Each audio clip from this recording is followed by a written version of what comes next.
Hello, I'm Teja Gerken with Peghead Nation, and I'm here with a Lowden Richard Thompson signature model guitar. Richard Thompson's been playing Lowden guitars for many years, at least since the early or mid-80s, and he played one particular guitar for many, many years. And then several years ago, started working with luthier George Lowden on creating a signature model, and that's what I have here. It's been available for several years, but we haven't had a chance to demo one, and I'm very happy to be here with one of these fantastic guitars. The Richard Thompson model Lowden is based on Lowden's F-style body, which is their mid-size body, not quite as large as the original O-size. And Lowden also makes some smaller guitars, but this is kind of their mid-size shape and very comfortable to hold, still very powerful sounding. In the case of this guitar, it's built with a cedar top, and Lowden calls this their quadruple A cedar top, so really the highest level of cedar that you can get. Beautifully tight grained, really nice coloring on there, and it is matched with highly figured ziricote back and sides.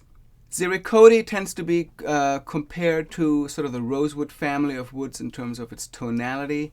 Definitely contributes a richness to the sound, I think, on this guitar. Beautiful sustain as well, and we'll come back to that in a moment. Other Lowden typical design traits, of course, include a 5-piece neck. In this case, it's mahogany, walnut, and rosewood on here. And it has the typical pinless bridge with a split saddle, and in this case the bridge is made out of rosewood. Now, most Lowden guitars focus on wooden appointments rather than having a lot of pearl inlay or such things, and this one is no exception. If you look at the binding and the purfling on this guitar, the binding on this is a Tasmanian blackwood on the body, both on the top and the back. And the purfling on the guitar are 3 strips of wood, and there's sycamore, rosewood, and mahogany.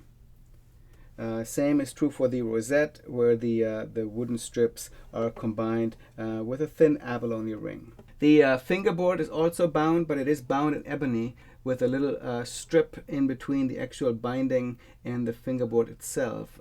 So very classy, but not over the top at all, and no fingerboard inlay in the front of the guitar, though of course there are dots in the side to help you as position markers.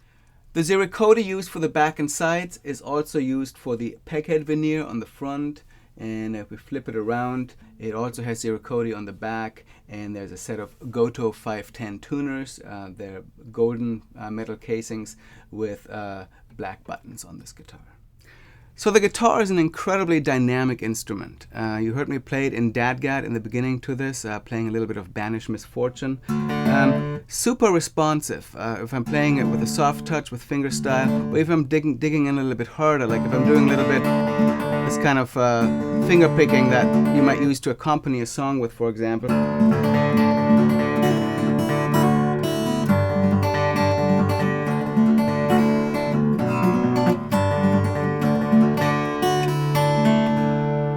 Whether I'm playing it kind of hard like I was just doing it now, or playing it really soft,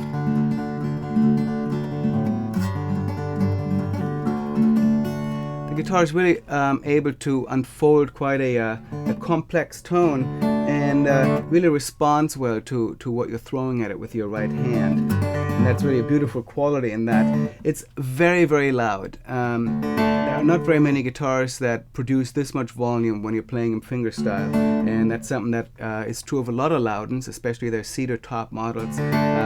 But it's good to be reminded of it occasionally, and this one is a great example of how these guitars respond to playing fingerstyle guitar on them. Now, some cedar top guitars don't respond so well to being strummed with a pick or flat picked at all. But again, Lowdens tend to be a little bit of the exception to that. They are voiced in such a way that you can kind of dig in a little bit, and they produce great volume and also still offer a lot of great definition in the sound. So if I'm strumming this guitar,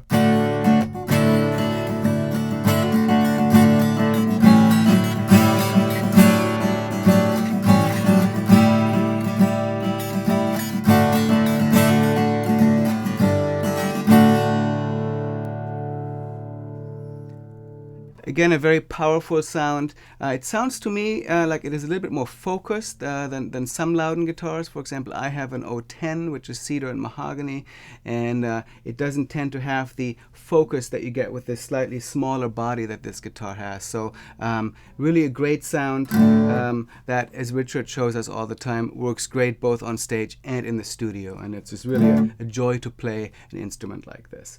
In terms of the guitar's playability, it has about a 1 3/4 inch nut width. Very comfortable to play the typical Lowden neck shape, which is a little bit wider and deeper than some, but a nice rounded profile, and really great to play in the setup on this particular guitar. It's really quite excellent, easy to play all over the neck. Nice kind of medium height action that works well for playing fingerstyle and for flat picking. So that's the Lowden Richard Thompson signature model. It's a beautiful guitar, both in terms of its sound, its craftsmanship, the materials used are just stunning. A lot of fun to play, but it's just a wonderful instrument to use in any kind of professional setting, whether it's on stage or in the studio. This particular guitar was provided to us by Griffin Stringed Instruments in Palo Alto, California, and we thank them for that. And they are available at Lowden dealers throughout the country. So if you're a Richard Thompson fan, or you're just looking for a really great medium-sized guitar that can cover a lot of musical bases, these are definitely worth checking out. Great guitars from a wonderful company. So please come back here to Peghead Nation to check out our gear demos. My name is Teja Gerken.